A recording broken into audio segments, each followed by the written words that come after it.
Avant d'être condamné, il révèle un secret choquant. Le secret qu'il a caché a tout changé. Raúl Montero, un poète légendaire, est condamné à la prison à perpétuité pour un crime brutal. Mais quelque chose ne tourne pas rond, vraiment pas. Le jour du verdict, sa petite fille Manuela découvre un journal intime dissimulé, révélant des secrets qui n'auraient jamais dû être déterrés. Le juge qui l'a condamné n'existe pas. Son véritable nom a été effacé. Une conspiration qui s'étend sur des décennies. Des identités forgées. Des personnes qui ont disparu sans laisser de traces. À présent, Manuela doit se hâter. Un dossier secret est caché dans un endroit où personne n'a jamais osé pénétrer. Mais la vérité a un prix. Et certains secrets n'auraient jamais dû être révélés. Raúl Montero était un nom qui, autrefois, résonnait dans les cercles littéraires comme synonyme de génie. Aujourd'hui, à 83 ans, il était assis, seul, sur un banc dur dans la cellule glaciale du pénitencier d'État de Sao Paulo. Les années avaient été impitoyables pour lui. Son corps frêle tremblait sous l'uniforme beige, et ses mains ridées serraient ses genoux, comme si elles tentaient de contenir la fureur silencieuse d'un homme qui n'aurait jamais dû se trouver là. Le jury avait été cruel. Le juge Vitor Lacerda, de sa voix autoritaire, déclara le verdict sans hésiter. Coupable. Condamné à la réclusion à perpétuité. La foule murmura. Les journalistes prenaient des notes à la hâte. Désormais, le nom de Raúl Montero ne serait plus associé au grand poète d'autrefois, mais à un assassin brutal. Le crime ? L'assassinat de la célèbre journaliste Eva Mendes, retrouvée morte dans son appartement, victime d'un coup fatal à la tête. Les preuves semblaient irréfutables, Raúl avait été le dernier à lui rendre visite ce soir-là, et son sang se trouvait sur ses vêtements. Le procès fut expéditif, presque comme si tout avait été décidé avant même de commencer. Mais quelque chose clochait. Vraiment. Alors que le pays se divisait entre ceux qui condamnaient Raúl et ceux qui refusaient de croire à sa culpabilité, Manuela Montero, sa petite fille de 27 ans, n'acceptait pas la sentence. Depuis son plus jeune âge, Manuela voyait en son grand-père un homme de principe, au ton doux et à l'intelligence aiguisée. C'était lui qui lui avait enseigné la magie des mots, lui montrant comment un poème pouvait changer des vies. À présent, il se retrouvait enfermé dans une cellule, sans droit à un appel, sans même avoir pu se défendre correctement. Après la condamnation, Manuela décida de retourner à l'appartement de son grand-père. Si l'enquête avait omis quelque chose, elle le découvrirait. C'est alors qu'en heurtant par hasard un mur dans l'ancien bureau, elle entendit un son creux. Quelque chose était caché là. Les mains tremblantes, elle retira les étagères de livres et découvrit un faux mur. Derrière celui-ci se trouvait un petit compartiment abritant un vieux journal, à la couverture de cuir et aux pages déjà jaunies par le temps. Elle ouvrit la première page. Ceci est le témoignage d'un passé qu'ils ont tenté d'effacer. Mais la vérité, si profondément qu'on l'enfouisse, refait toujours surface. Son cœur s'emballa. Qu'est-ce que son grand-père avait bien pu y cacher ? Le journal contenait des pages rédigées de la main familière de Raúl. Mais à mesure que Manuela avançait dans sa lecture, elle comprit qu'il ne s'agissait pas d'un simple journal intime. C'était un dossier de secret. Eva Mendes n'était pas seulement une journaliste audacieuse, elle était sur le point de révéler quelque chose de bien plus grand que quiconque n'aurait pu l'imaginer. Et Raúl était lié à cela. Dans ses notes figuraient les noms de politiciens, d'hommes d'affaires et de personnages influents. Tous étaient reliés à une organisation secrète appelée les Oubliés. Pendant des années, ils ont effacé des identités, réduit au silence des intellectuels et façonné l'histoire selon leur bon vouloir. Eva a découvert quelque chose qui pourrait les faire tomber. Et maintenant, elle est morte. Manuela déglutit avec difficulté. Si Eva avait réellement découvert quelque chose de trop important pour être révélé, alors peut-être que Raúl n'était pas seulement un condamné à tort. Peut-être était-il le prochain sur la liste. Au fil des pages du journal, un nom revenait sans cesse, Enrique Vargas. Un nom que Manuela n'avait jamais entendu. Mais la façon dont Raúl écrivait à son sujet montrait clairement que cet homme avait joué un rôle crucial dans sa vie. En 1975, Raúl n'était pas seulement un poète. Il faisait partie d'un mouvement clandestin qui tentait de dévoiler l'influence de Les Oubliés. Ensemble, ils essayaient de rassembler des preuves et de révéler au monde comment cette organisation effaçait ceux qui osaient défier son pouvoir. Et Enrique Vargas les avait trahis. À cause de lui, presque tous les membres du groupe avaient été arrêtés, tués ou avaient disparu sans laisser de traces. Mais il y avait quelque chose d'encore plus choquant. Enrique Vargas n'avait pas disparu. Il avait ressurgi sous un autre nom. Et aujourd'hui, il était le juge qui avait condamné Raúl Montero. Víctor Lacerda. Manuela resta pétrifiée. Comment personne ne s'en était-il rendu compte? Comment personne n'avait-il jamais enquêté sur cet homme? Le juge qui avait prononcé la sentence de son grand-père n'avait ni acte de naissance, ni anciens documents, ni aucune trace avant les années 90. Il n'existait pas. Il avait été créé au sein même du système pour que personne ne découvre jamais la vérité. Et il avait un motif personnel pour détruire Raúl Montero. Manuela savait qu'elle s'aventurait sur un terrain dangereux. Mais elle avait besoin de plus de preuves. Elle devait comprendre comment Eva Méndez avait pu approcher la vérité d'aussi près. C'est alors qu'elle tomba sur la dernière note dans le journal de Raúl. Eva Méndez est venue me voir la nuit de sa mort. Elle avait découvert quelque chose. Quelque chose qui pourrait faire tomber Les Oubliés. Je lui ai dit de partir, de fuir. Mais c'était déjà trop tard. Ils étaient déjà là. Manuela referma le journal, les mains tremblantes. Si Eva Méndez était morte parce qu'elle avait découvert quelque chose, alors cette chose se trouvait toujours quelque part. Et maintenant que Manuela suivait la même piste, ce n'était qu'une question de temps avant que quelqu'un ne la traque à son tour. Elle balaya la pièce du regard.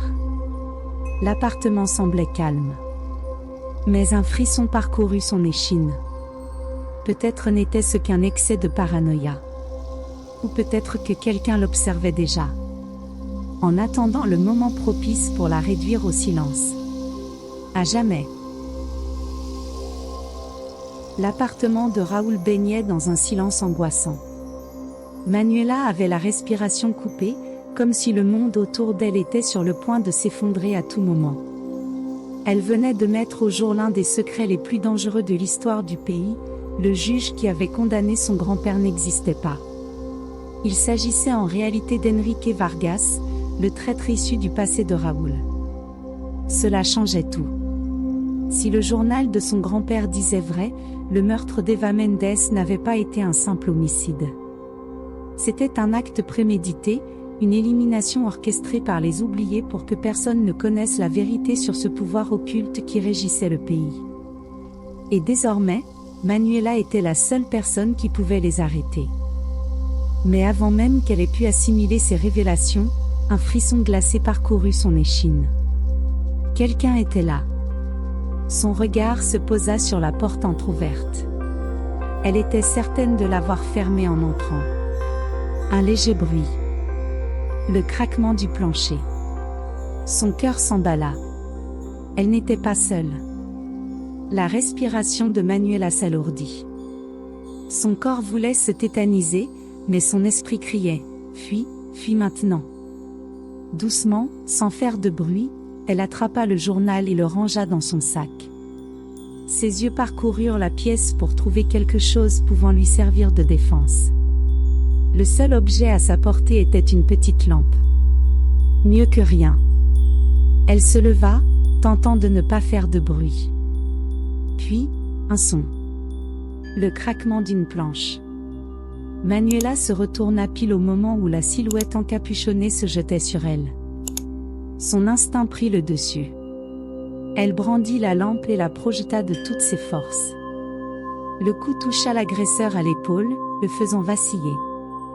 Sans perdre de temps, Manuela courut jusqu'à la porte, mais avant qu'elle n'ait pu sortir, elle sentit une forte traction sur son bras. Son corps fut projeté contre le mur, avec violence. L'intrus appuya son avant-bras contre sa gorge, l'empêchant de respirer. « Où est le journal ?» La voix était froide, dépourvue d'émotion. Manuela luttait pour reprendre son souffle, tandis que sa vision s'obscurcissait. Son esprit tournait à toute vitesse. Que faire ? Elle réagit aussitôt. Elle leva le genou de toutes ses forces et frappa l'homme à l'entrejambe. L'agresseur gémit et relâcha la pression sur sa gorge. C'était tout ce dont elle avait besoin. Manuela se libéra et s'échappa dans la rue sans même se retourner. Si elle était restée, elle serait morte. Haletante, Manuela courut dans les rues sombres jusqu'à ce qu'elle trouve un taxi. Elle monta à l'intérieur et donna une adresse au hasard, juste pour s'éloigner de là. Son cœur battait la chamade. Quelqu'un savait déjà qu'elle avait le journal. Et plus encore, on était prêt à la tuer pour le récupérer. Une fois calmée, elle sortit son téléphone et tapa un nom dans son navigateur. Eva Mendes. La photo de la journaliste apparut. Une femme aux cheveux noirs, au regard pénétrant, qui semblait ne jamais abandonner. Elle était morte pour avoir découvert la vérité. Mais et si elle avait laissé un indice ? Quelque chose que la police n'aurait pas trouvé ? Manuela se souvint alors. Eva conservait tout sur son ordinateur. Et cet ordinateur avait été saisi par la police. Autrement dit, ces fichiers existaient toujours. Si Manuela parvenait à y accéder, elle découvrirait ce qu'Eva avait su avant de mourir. Mais la tâche ne serait pas aisée. Manuela avait besoin d'aide. Elle savait exactement vers qui se tourner, Samuel, un ancien camarade de fac spécialisé dans la cybercriminalité et le piratage de systèmes. Il travaillait comme programmeur, mais durant son temps libre, disons qu'il avait un talent particulier pour accéder à des endroits où il n'aurait pas dû mettre les pieds. Elle l'appela. « J'ai besoin que tu pénètres la base de données de la police et que tu accèdes à l'ordinateur portable d'Eva Mendes. » « Tu plaisantes ? » Sa voix était pleine d'inquiétude. « Si c'était une blague, je ne t'appellerais pas en pleine nuit. » Silence. Puis Samuel soupira. « D'accord. Où est-ce qu'on se retrouve ? » Manuela et Samuel se retrouvèrent dans un café discret. Il était trentenaire, mince, avec de profondes cernes sous les yeux, conséquence de nuits passées devant ses écrans. « Je peux essayer d'accéder aux fichiers de l'affaire Eva Mendes. Mais si la police s'en rend compte, on est mal. Et si je te dis que le juge qui a condamné mon grand-père n'existe pas ? » Samuel écarquilla les yeux. « Comment ça, il n'existe pas ? » Manuela posa le journal sur la table et montra le nom d'Enrique Vargas. Il a falsifié sa propre identité. Et il l'a fait pour empêcher quiconque de découvrir un fichier appelé dossier Sombra. Ce document contient des noms, des dossiers et des preuves sur un groupe secret qui manipule le pays depuis des décennies. Eva Mendes est morte parce qu'elle avait trouvé ce dossier. Et si je veux sauver mon grand-père, je dois le trouver aussi. Samuel se passa la main sur le visage. C'est énorme, Manu. Vraiment énorme. Si c'est vrai ? Je sais. C'est pourquoi j'ai besoin de ton aide. Il prit une profonde inspiration et ouvrit son ordinateur portable. On va trouver ce dossier. Le code défila sur l'écran. Samuel tapait à toute allure, brisant les barrières de sécurité comme s'il s'agissait d'un simple jeu. Quelques minutes plus tard, il leva les yeux vers Manuela. « Ça y est, j'ai trouvé. » Le cœur de Manuela s'arrêta presque. « Alors ? Qu'est-ce qu'il y a dedans ?» Samuel cliqua sur l'un des documents récupérés. Le titre apparut. Dossier Sombra, liste d'identité effacée. Il valida. L'écran clignota. Une liste de noms apparut.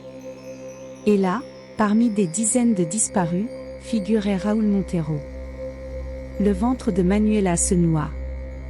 Si le nom de Raúl se trouvait dans cette liste, cela signifiait que les oubliés l'avaient déjà inscrit parmi ceux à éliminer. Et si le passé avait bien enseigné une chose, c'est que personne dans cette liste ne survivait très longtemps. Samuel interrompit le fil de ses pensées. C'est un véritable pavé dans la mare, tu sais. Tu ne peux pas simplement publier cette liste. Sans stratégie, ils feront disparaître toutes les preuves et on n'aura plus rien. Manuela savait qu'il avait raison. Mais avant qu'elle ne puisse répondre, la porte du café s'ouvrit brutalement. 2 hommes en costume sombre entrèrent. Leur regard se posa directement sur elle. Le sang de Manuela se glaça. Ils savaient. Et ils étaient venus la faire taire. Les 2 hommes en costume sombre s'arrêtèrent à l'entrée du café, le regard braqué sur Manuela. Leur visage était inexpressif, aussi froid que la pierre. Manuela savait ce que cela signifiait. Ils étaient venus pour la tuer. Samuel remarqua la tension et murmura. On doit partir d'ici. Tout de suite. Mais c'était déjà trop tard. Les hommes s'avancèrent, traversant le café. Manuela balaya la salle du regard. Aucune issue par l'arrière. La seule manière de s'échapper était de passer devant eux. Elle réfléchit à toute vitesse. Elle attrapa la tasse de café brûlant et jeta le liquide bouillant sur l'un des hommes. Il poussa un cri, reculant la main sur le visage. C'était la brèche dont ils avaient besoin. Samuel saisit le bras de Manuela et ils se précipitèrent dans la rue. L'autre homme sortit une arme, mais ne put tirer, trop de gens les entouraient. Manuela et Samuel s'engouffrèrent dans une ruelle, le souffle court, tandis qu'ils entendaient les pas de leurs poursuivants juste derrière. Là! S'écria Samuel, désignant une porte en fer entr'ouverte. Ils se faufilèrent à l'intérieur et fermèrent la porte rapidement. Ils se retrouvèrent dans un bâtiment abandonné, imprégné d'une odeur de moisissure et de poussière. Leur respiration était haletante. Ils ne vont pas renoncer. On doit disparaître pour de bon.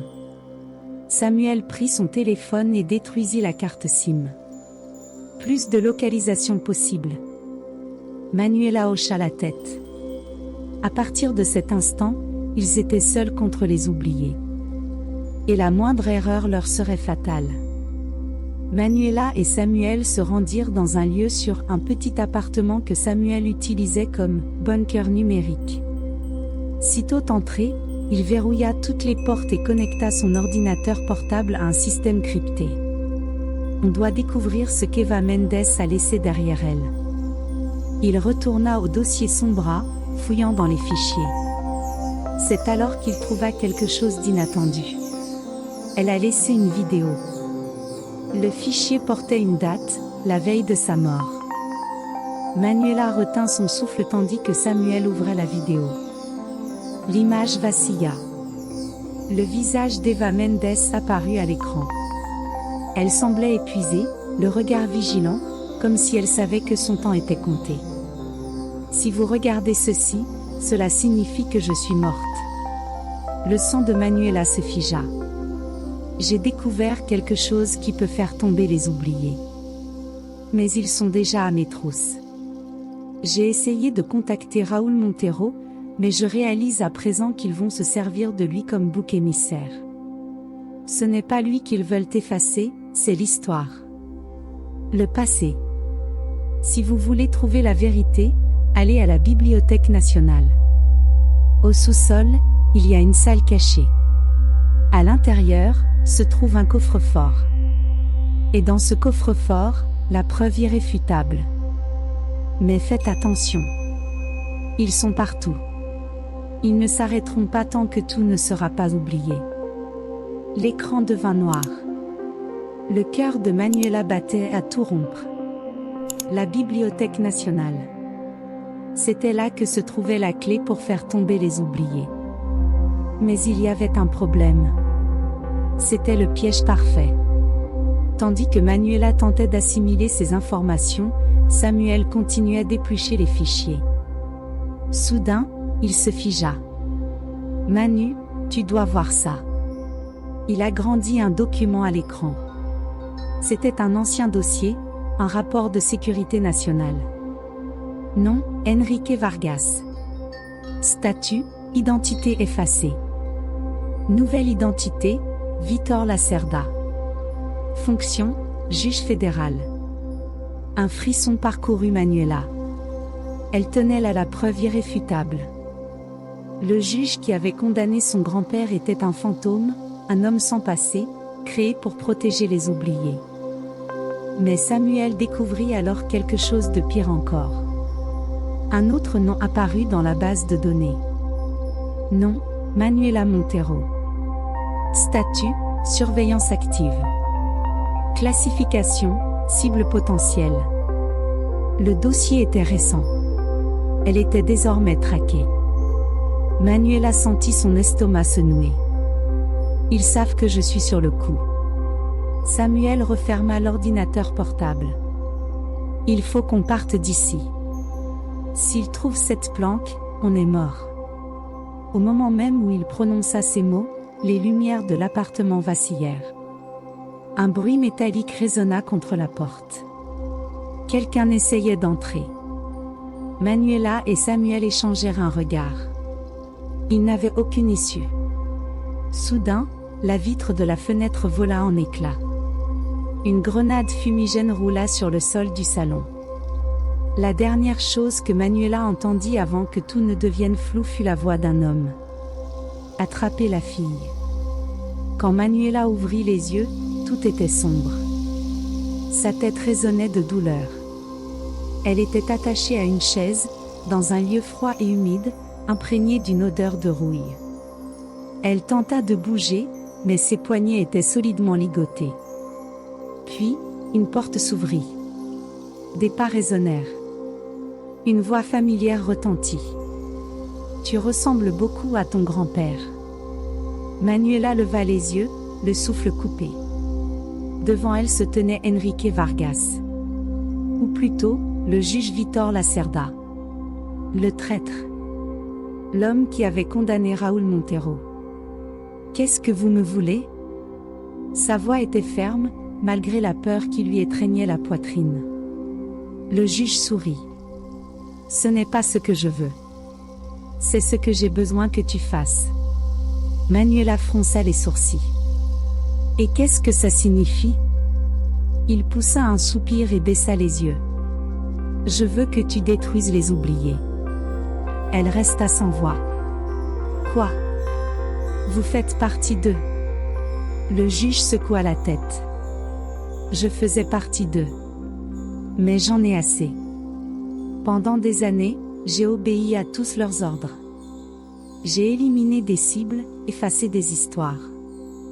Mais Eva Mendes a découvert quelque chose qui m'a rappelé ce que j'avais fait par le passé. Et maintenant, je veux que tout s'arrête. » Manuela le fixa, tentant de comprendre. « Alors détachez-moi. Aidez-moi. » Le juge hésita. Puis il murmura. « Je vais t'aider.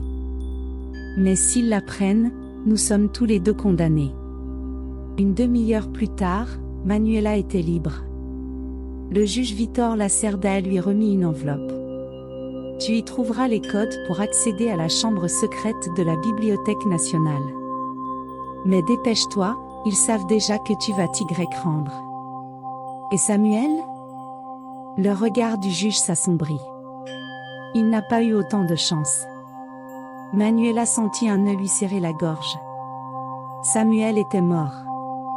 Dès cet instant, elle était seule. Elle ne disposait que d'une seule opportunité pour en finir avec les oubliés. Elle saisit l'enveloppe et sortit. Le temps était compté. Et la vérité devait être révélée. Le taxi s'arrêta devant la Bibliothèque nationale, un imposant édifice d'architecture ancienne renfermant des décennies d'histoire entre ses murs. Manuela inspira profondément, sentant tout le poids du moment. C'était là. Son cœur battait la chamade. Elle serrait dans sa main l'enveloppe que le juge Vítor Lacerda lui avait remise. À l'intérieur, les codes d'accès pour la chambre secrète où était conservé le dossier Sombra. Mais il y avait un problème. Elle n'était pas la seule en route pour la bibliothèque. En jetant un coup d'œil dans le rétroviseur du taxi, Manuela aperçut une voiture noire garée de l'autre côté de la rue. 2 hommes en sortirent. De loin, elle reconnut l'insigne discret glissé dans la poche de l'un d'eux. Les oubliés étaient arrivés les premiers. Merde! Elle paya le chauffeur et descendit du taxi d'un pas rapide. Elle devait agir avant qu'il ne soit trop tard. Elle gravit les marches de la bibliothèque et pénétra dans la grande salle principale. D'immenses rayonnages de livres se dressaient de chaque côté, tels des remparts. L'air était imprégné de l'odeur du papier ancien. Il lui restait peu de temps avant qu'il ne la rejoigne. Elle devait trouver l'entrée secrète. Tout de suite. Manuela se dirigea vers l'aile souterraine, là où étaient conservés des documents historiques.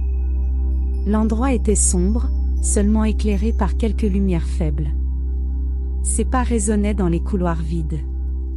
Puis, elle trouva ce qu'elle cherchait, une porte métallique sans aucune inscription. Elle tapa le code que le juge lui avait donné. Un bip retentit. La serrure électronique se libéra avec un déclic. Elle poussa la porte et entra. L'air y était encore plus froid. Sur le mur d'en face, un immense coffre-fort, protégé par un autre mot de passe. Elle saisit le 2e code. Le coffre s'ouvrit. Manuela retint son souffle en découvrant les documents à l'intérieur. Des dossiers anciens, des photos, des cassettes, des liasses entières de rapports. Mais au milieu de tout cela, un fichier attirait l'attention. Dossier Sombra, identité effacée et conspiration. C'était ça. La preuve. Manuela saisit le document et commença à le feuilleter.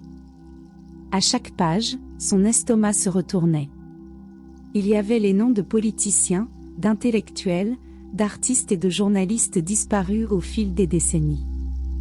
Toutes ces morts qui semblaient être des accidents ou des suicides mystérieux y figuraient. Et Raúl Montero était l'un des derniers de la liste. Puis, elle tomba sur quelque chose de plus effrayant encore. Un nom qui n'aurait pas dû être là. Le sien. Manuela Montero, statut, identité sous surveillance. Potentiel de manipulation génétique. Son sang se glaça. Que signifiait tout cela? Avant qu'elle ne puisse assimiler ce qu'elle lisait, une voix résonna derrière elle. Tu es plus tenace que je ne l'aurais imaginé. Manuela se retourna trop vite. Il était là. Enrique Vargas. Non pas sous les traits du juge Vítor Lacerda, mais tel l'homme qu'il avait toujours été. Sans sa toge, sans ses masques. Simplement le traître qui avait détruit son grand-père. J'espère que tu as trouvé ce que tu cherchais, dit-il, avançant d'un pas. Manuela serra les poings. Je l'ai trouvé. Et cette fois, le monde entier va l'apprendre. Il laissa échapper un rire discret. Tu crois vraiment pouvoir détruire les oubliés? Eva Mendes pensait la même chose. Regarde où elle est maintenant. Le cœur de Manuela s'emballa. Elle voulut s'enfuir, mais 2 hommes surgirent de l'ombre, bloquant le passage. Enrique sourit. Je vais être clément, Manuela. Remets-moi ces documents et je te laisserai sortir d'ici en vie. Elle baissa les yeux vers le dossier Sombra qu'elle tenait. Elle savait que si elle le lui rendait, tout serait perdu.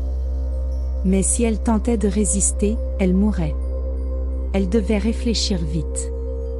Puis elle comprit quelque chose. Il y avait un moyen de détruire les oubliés sur le champ. Manuela recula d'un pas. Son regard balait la pièce. Il y a des caméras de sécurité ici. Mais plus important encore, un ordinateur connecté au système de la bibliothèque. Si elle parvient à charger les fichiers, elle peut tout diffuser en temps réel. Enrique remarque son geste et fronce les sourcils. N'y pense même pas. Mais il est déjà trop tard. Manuela se jette vers l'ordinateur. Elle tape furieusement sur le clavier, essayant d'accéder au système. Les hommes avancent. Elle sait qu'elle n'a que quelques secondes. Elle connecte le dossier Sombra au système de partage et commence à envoyer les fichiers. La barre de progression apparaît à l'écran. 20%, 35%, 50%. L'un des sbires d'Enrique l'attrape par l'épaule et la projette contre le mur. Elle s'effondre au sol, l'impact lui coupant le souffle. « Éteignez ça !» hurle Enrique. Mais c'est déjà trop tard. 75%. 90%. Manuela rampe jusqu'à l'ordinateur, haletante.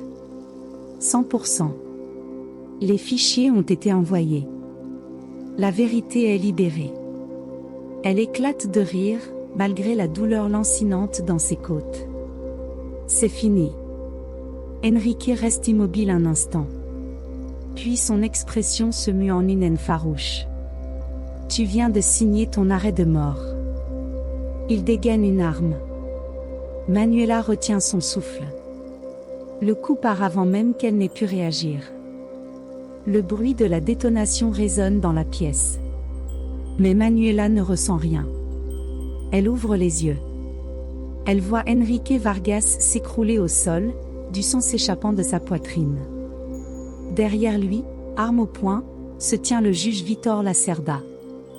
Ou plutôt, le vrai Enrique Vargas. Manuela le regarde, déconcertée. Pourquoi ? Il soupire, rangeant son arme. Parce que tu as réussi ce que je n'ai jamais eu le courage de faire, les anéantir. Les autres sbires s'enfuient. Ils savent que les oubliés sont en train de tomber. Mais avant que Manuela ne puisse dire quoi que ce soit, le juge se détourne. Pars. Maintenant. Elle hoche la tête, encore sous le choc.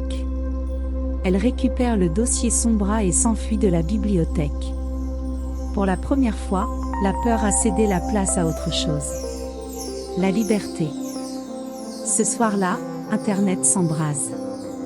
Tous les médias parlent du dossier Sombra.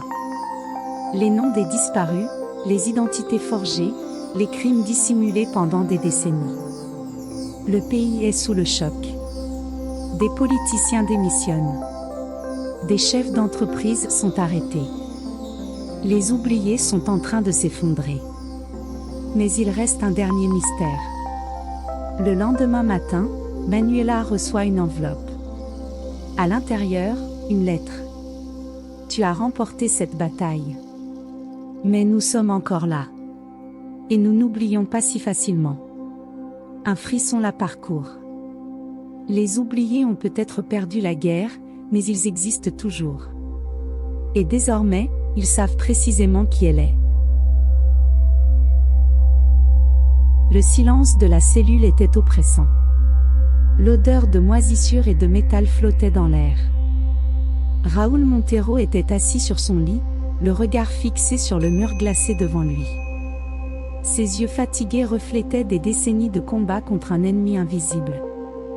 Il sentait que son heure approchait. Les gardiens semblaient nerveux. Quelque chose se passait à l'extérieur. Puis l'un d'eux ouvrit la porte. « Montero, vous avez de la visite. » Raúl releva lentement la tête. Il n'attendait personne.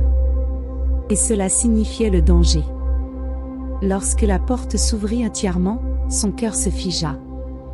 De l'autre côté de la cellule se tenait Enrique Vargas. Pas le juge Vitor Lacerda, déjà mort. Mais le véritable leader des oubliés. Raúl sentit le poids de la vérité. Il ne le laisserait jamais vivre. Dehors, devant la prison, Manuela était en proie au désespoir. Elle avait passé la nuit à voir le pays s'effondrer sous le choc des révélations du dossier Sombra.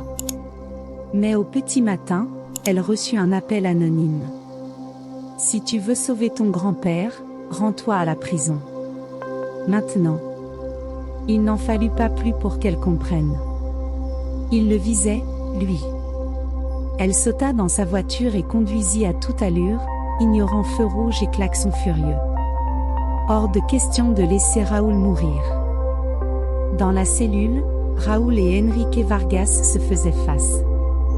Donc, c'est ainsi que ça se termine, murmura Raúl d'une voix rauque. Tu es revenu pour achever ce que tu avais commencé. Enrique esquissa un sourire froid. Tu me connais trop bien, Raúl. Tu as toujours été un imbécile. Tu aurais pu accepter l'offre, mais tu as choisi la voie de la destruction. Raúl laissa échapper un léger rire. Et toi, tu as choisi la voie du mensonge. Enrique poussa un soupir et sortit un petit flacon de sa poche. Tu sais ce que c'est? Raúl ne répondit pas. Mais il savait. Du cyanure. Silencieux. Mortel. Parfait pour un suicide en prison. Je vais en finir rapidement. Contrairement à ce que tu m'as fait subir. Raúl ne bougea pas. Il se contenta de sourire. Alors tu n'es pas au courant, n'est-ce pas? Enrique fronça les sourcils. Au courant de quoi? Raúl inclina la tête, l'air de quelqu'un qui n'a plus rien à craindre. J'ai déjà gagné. Enrique ricana, mais un léger malaise se fit entendre dans sa voix. Gagné? Tu es en prison. Ton nom sera oublié. Tu es déjà mort pour le monde. Raúl désigna simplement la porte de la cellule. Dis plutôt ça à elle. Enrique tourna la tête. Et aperçut Manuela, debout sur le seuil. Elle était accompagnée de 2 officiers de justice. Et tenait à la main un ordre de libération. Son regard croisa celui de son grand-père. On rentre à la maison, grand-père. Enrique pâlit. Et pour la première fois, il sut vraiment ce que perdre signifiait. Le chaos régna dans la prison. Les gardiens couraient dans le couloir, tentant de contenir la confusion. Enrique essaya de s'enfuir, mais les agents le maîtrisèrent. Il hurla de rage pendant qu'ils l'entraînaient. Ce n'est pas fini, Manuela. Ça ne finit jamais. Elle n'y prêta pas attention. Son seul objectif, à présent, faire sortir Raúl de là. Les papiers étaient signés. Le tribunal avait annulé la condamnation après la divulgation des preuves du dossier Sombra. Raúl Montero était un homme libre. Ou du moins, il aurait dû l'être. Car avant même de franchir les portes, il trébucha. Ses genoux cédèrent. Manuela se retourna juste à temps pour le voir s'effondrer au sol. « Grand-père !» Elle courut vers lui, retenant son corps dans ses bras. Raúl respirait péniblement. Son regard était lointain. Puis, il sourit. « Je savais que tu y arriverais. Ne dis pas ça. Sortons d'ici. Rentrons à la maison. » Mais il ne l'entendait déjà plus. Son corps se relâcha. Et Raúl Montero mourut. Manuela poussa un cri. Les gardiens appelèrent un médecin, mais il n'y avait plus rien à faire. Raúl Montero n'eut pas la chance de vivre sa liberté. On l'avait fait taire d'une autre manière. Mais son héritage ne serait plus jamais oublié. Quelques jours plus tard, Manuela trouva une enveloppe cachée sous le matelas de la cellule de Raúl. C'était son dernier poème. Et il contenait un message codé. Le temps efface les souvenirs, mais jamais la vérité. Les oubliés sont des ombres, mais la lumière les dissipe toujours. La vérité ne peut pas dormir. Manuela ferma les yeux. Elle comprenait ce qu'il voulait dire. Les oubliés étaient toujours là, quelque part. Et elle ne pouvait pas s'arrêter maintenant. La nuit suivante, Manuela reçut une enveloppe mystérieuse. À l'intérieur, une seule photographie. On y voyait un groupe de jeunes posant devant l'appareil, souriant. Au centre se trouvait Raúl Montero, bien plus jeune. Mais ce qui fit glacer le sang de Manuela fut l'homme à ses côtés. Parce que c'était Enrique Vargas. Mais pas le Enrique qu'elle connaissait. Un autre. Elle retourna la photo et découvrit une note au verso. « Tu croyais que c'était fini ? Le sang des oubliés coule dans tes veines. » Manuela sentit le sol se dérober sous ses pieds. Elle n'était pas seulement une victime dans cette histoire. Elle en faisait partie. Photo tremblait entre les doigts de Manuela. Elle la tenait comme s'il s'agissait d'un fragment de sa propre identité, sur le point de se briser sous ses yeux. « Tu croyais que c'était fini ? Le sang des oubliés coule dans tes veines. » La phrase résonnait dans son esprit, se répétant comme un cauchemar sans fin. Qu'est-ce que cela signifiait ? Comment pouvait-elle être liée aux oubliés ? Elle retourna la photo une nouvelle fois, cherchant un détail qu'elle n'aurait pas remarqué. C'est alors qu'elle aperçut un sigle presque effacé, dans le coin inférieur de l'image, PCAH. Le cœur serré, Manuela tapa ces lettres sur son téléphone, espérant découvrir leur signification. Les résultats étaient vagues, mais l'un d'eux attira son attention. Projet de contrôle avancé humain, archives confidentielles disparues. Dernière localisation connue, hôpital psychiatrique São Rafael, fermé en 1998. Elle déglutit avec difficulté. Il lui fallait s'y rendre. Le bâtiment de l'hôpital São Rafael se dressait au milieu de nulle part. Ses fenêtres brisées et ses murs tagués témoignaient de la dureté du temps passé. Un lieu oublié du monde, idéal pour dissimuler des secrets. Manuela prit une profonde inspiration avant d'entrer. Le vent froid la frôla, comme si l'hôpital lui-même était encore vivant, murmurant d'anciennes histoires d'horreur. Des faisceaux de lampes torchées et des ombres mouvantes se projetaient sur les murs. Elle n'était pas seule. Quelqu'un d'autre était là. Avançant avec précaution dans les couloirs crasseux, elle suivait les quelques indices qu'elle trouvait, des traces au sol, des dossiers médicaux éparpillés, des portes fracturées. Jusqu'au moment où elle aperçut quelque chose qui la laissa sans voix. Une vieille plaque métallique rouillée pendait sur une porte. On pouvait y lire. Projet PCAH, archives génétiques conservées. D'une poussée, la porte grinça et s'ouvrit. À l'intérieur, les tiroirs de classement étaient retournés, certains dossiers médicaux jonchaient le sol. Le lieu semblait avoir été mis à sac, mais quelque chose subsistait encore. Sur le mur, un seul dossier rouge était resté intact, comme s'il n'attendait qu'elle. Manuela le prit et l'ouvrit. Son sang se glaça. Sur la première page, son nom apparaissait. Manuela Montero, dossier 197/C. Origine modifiée. Données d'origine scellées par ordre supérieur. Les mots tourbillonnaient dans son esprit. Son origine avait été altérée. Mais le pire se trouvait à la page suivante. Une note griffonnée indiquait: Montero ne doit pas connaître la vérité. Destin modifié selon le protocole d'urgence.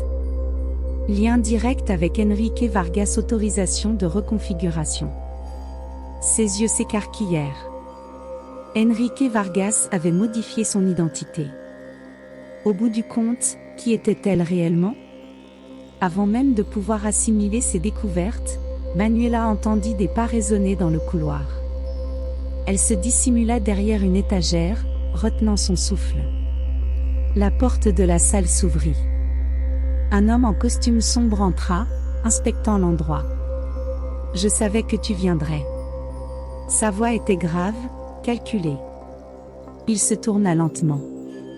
Et alors, Manuela le vit. Le véritable chef des oubliés. Ton grand-père pensait avoir gagné, mais l'histoire ne finit jamais, Manuela. Le cœur de Manuela s'emballa. Qui êtes-vous ? Il esquissa un sourire. Je suis le passé qui n'est jamais mort. Puis il sortit de sa poche une simple feuille de papier et la jeta à ses pieds. C'était un acte de naissance. Manuela le ramassa et le parcourut rapidement. Son estomac se noua. Son vrai nom n'était pas Manuela Montero. C'était Manuela Vargas. Un lourd silence tomba dans la pièce. L'homme l'observa. Maintenant, tu comprends? Tu as toujours fait partie de tout cela. Tu ne t'en es jamais échappé. Manuela ne trouva pas de réponse. Car, à cet instant précis, elle comprit que toute sa vie avait été bâtie sur un mensonge. L'homme s'approcha lentement. Nous pouvons arranger les choses. Tu peux rejoindre notre camp. Manuela sentit sa respiration s'accélérer. Il voulait qu'elle reprenne le flambeau des oubliés. Mais Raoul était mort en luttant contre eux. Eva Mendes était morte en voulant les démasquer. Manuela ne pouvait pas tout laisser tomber. Elle serra le dossier rouge contre sa poitrine.